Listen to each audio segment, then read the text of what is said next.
Hey tubers, welcome back for another adventure.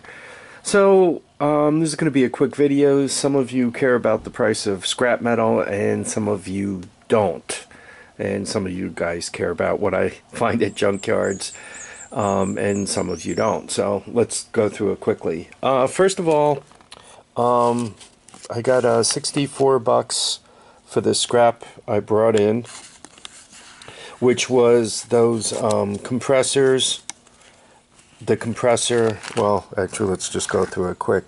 The compressor he gave me like 10 cents a pound on, I'm not quite sure what that is, 12 pounds. It had to be some of the copper. He gave me 6 cents, which was 50 cents a pound on. And then 29 pounds. All I can think of is that was the big coil. What do you give me? A little over 50 cents a pound on that too. 16 pounds of copper number 2. That was some of the copper I removed the air conditioning line, so to speak. And I had that big copper coil that went into the bottom of a hot water heater tank. I'm having trouble reading that number. I think it's 27. To make it all work out, that's got to be a 2.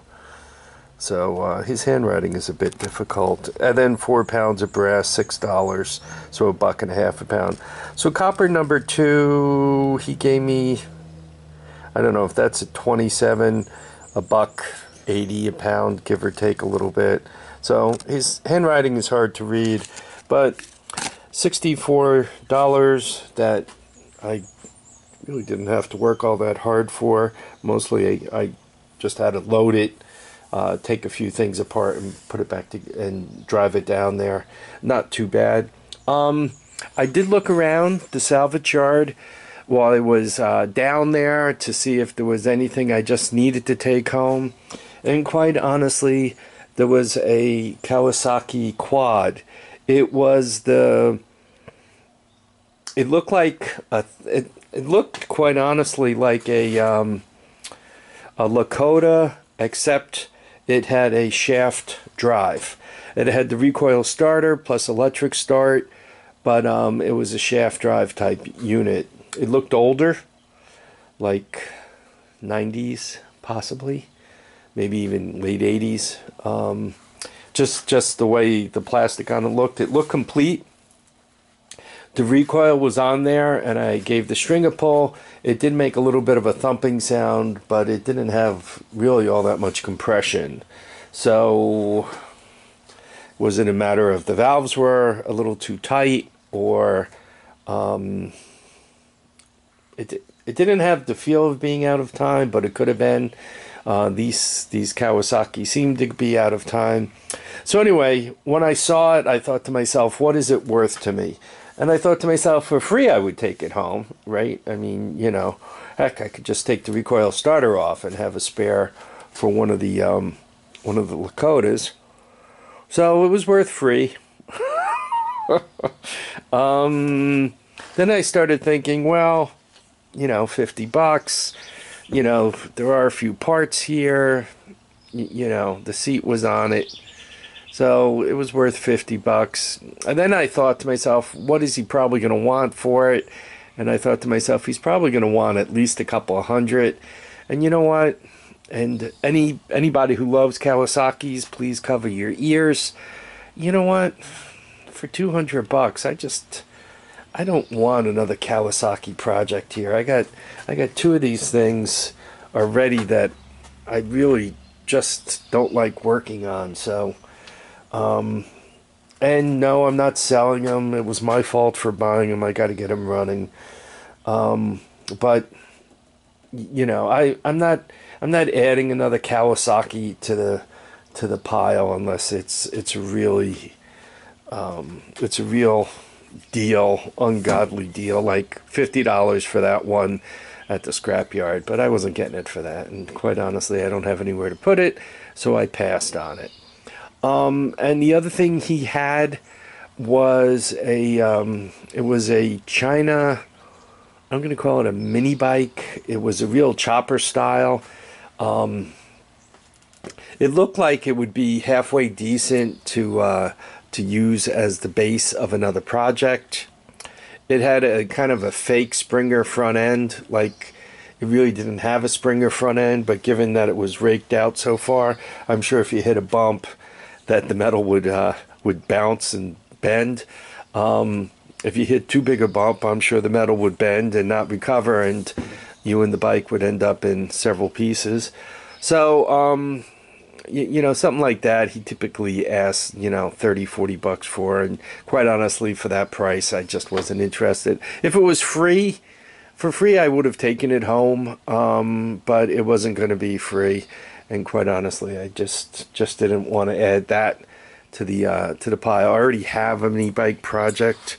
It's kind of the first one on top there, that if I want to play Mr. Fabricator on a mini bike, I can work on that China project.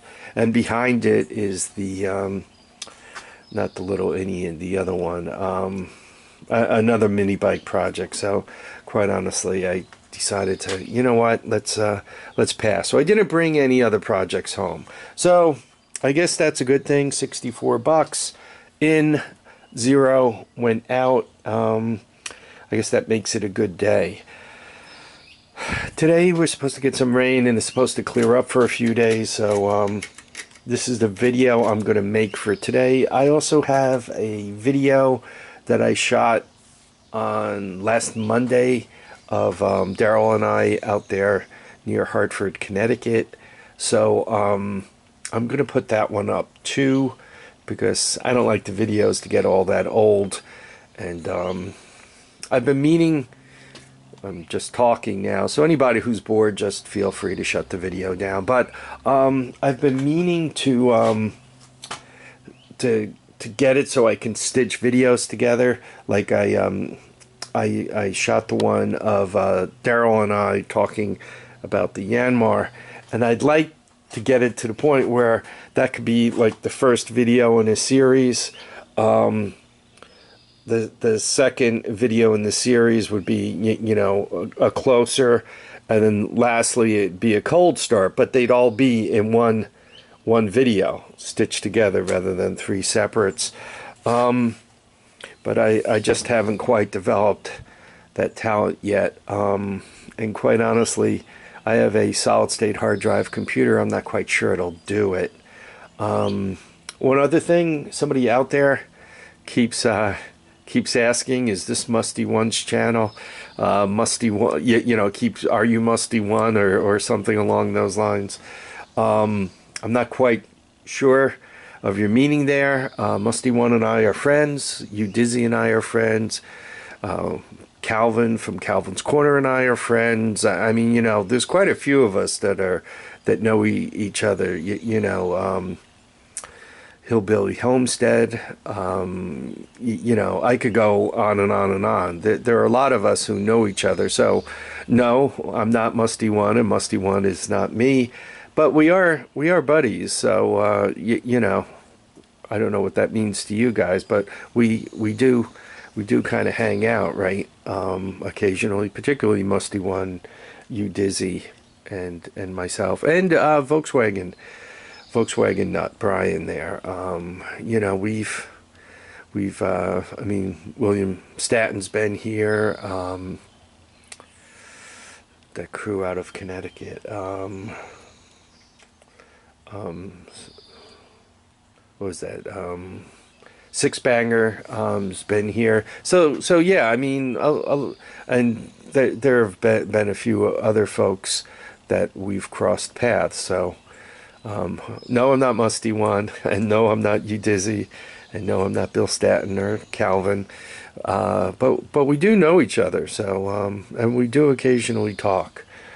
So I just figured I'd answer that question.